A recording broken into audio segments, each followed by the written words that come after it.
Hi friends, April 24న మనకి Kotak Mahindra bank అని ban అవుతుందనేసి RBI నుంచి మనకి కొత్త సర్క్యులర్ అనేది వచ్చింది. కానీ ఆర్బీఐ 2 సర్వీస్ మాత్రమే బ్యాన్ చేస్తున్నారనమాట.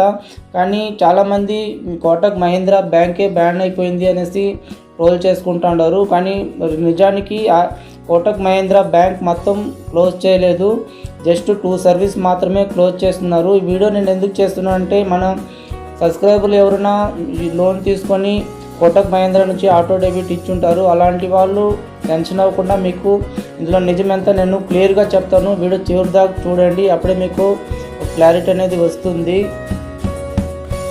ఈ కోటక్ మహీంద్రా ఇష్యూ వచ్చి మనకి ఏప్రిల్ 15నే స్టార్ట్ అయిందనమాట. చాలామందికి ఈ ఫోన్పే, గూగుల్ పే యూజ్ చేస్తూ ఉంటారు కదా లింకుల ద్వారా, అవి పనిచేయకుండా చాలామంది ట్రోల్ చేస్తున్నారనమాట. మనం ఆన్లైన్లో, ఇన్స్టాగ్రామ్లో, లేకపోతే యూట్యూబ్లో, ఫేస్బుక్లో ఇలా చాలామంది కామెంట్స్ అన్ని పెట్టినారు. ఈ విధంగా మాకు యూపీఐ వర్క్ అవ్వదు కోటక్ మహీంద్రా అనేసి.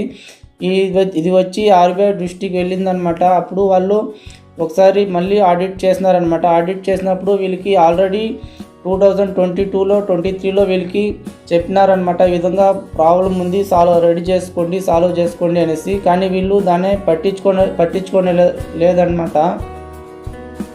వీళ్ళకి ఆర్బీఐ ముందే చెప్పింది అనమాట, ఈ విధంగా ఆన్లైన్లో మీరు బ్యాంక్ అకౌంట్ ఓపెన్ చేసుకుంటూ ఉంటారు, నెక్స్ట్ క్రెడిట్ కార్డు ప్రొవైడ్ చేస్తూ ఉంటారు, దీనికి సెక్యూరిటీ అనేది లేదు అనేసి వీళ్ళకి ముందే హెచ్చరించినారనమాట. కానీ వీళ్ళు దాన్ని ఏమాత్రం పట్టించుకోలేదన్నమాట. అందువల్ల వీళ్ళు నెక్స్ట్ ఇప్పుడు ఏప్రిల్ 15 నుంచి ఆడిట్ చేస్తున్నారు కదా, దాంట్లో తెలిసింది ఏమంటే వీళ్ళు ఎలాంటి రూల్స్ అనేది ఆర్బీఐ చెప్పిన రూల్స్ ఫాలో అవ్వకుండా అలాగే బ్యాంక్ అనేది నడిపిస్తూ ఉన్నారు. అందువల్ల ఆర్బీఐ అనేది ఈ 2 సర్వీస్ అనేది బ్యాన్ చేసిందనమాట.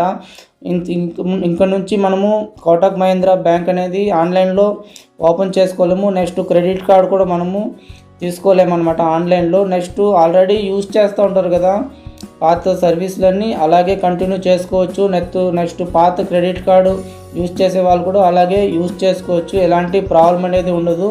కానీ జస్ట్ కొత్తగా తీసుకునే వాళ్ళు మనము తీసుకోలేమన్నమాట. నెక్స్ట్ అదేవిధంగా ఎవరైనా ఆటో డెబిట్ ఇచ్చుంటారు కదా లోన్స్కి ఎక్కడన్నా, అలాంటి వాళ్ళకి ఎలాంటి ప్రాబ్లం అనేది ఉండదు, అది ఆ సర్వీస్ అన్నీ కంటిన్యూగా చేసుకోవచ్చు అనమాట.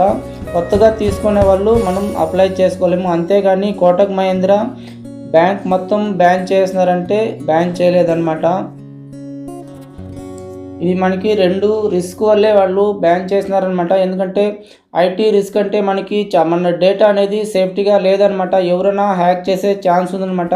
వీళ్ళు దాన్ని పట్టించుకోవడం లేదు. చాలామంది డీటెయిల్స్ అనేది, డేటా అనేది వాళ్ళ దగ్గర ఉంటుంది. జస్ట్ ఎవరైనా హ్యాక్ చేసినారనుకోండి, మన డీటెయిల్స్ మొత్తం వెళ్ళిపోతుందనమాట.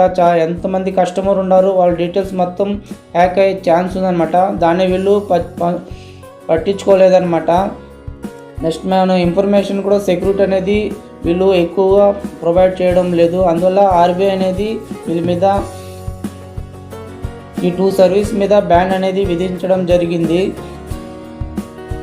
ఓకే ఫ్రెండ్స్, అందుకే మీరు ఎవరైనా ఆటో డెబిట్ ఇచ్చుంటే మీరు ఎలాంటి భయపడాల్సిన పని లేదు. మీరు ఎలాగా యూజ్ చేస్తున్నారో అలాగే యూజ్ చేసుకోండి. మీకు ఆ బ్యాంక్ మొత్తం బ్యాన్ చేయలేదు, జస్ట్ మీకు 2 సర్వీసే బ్యాన్ చేస్తున్నారనమాట.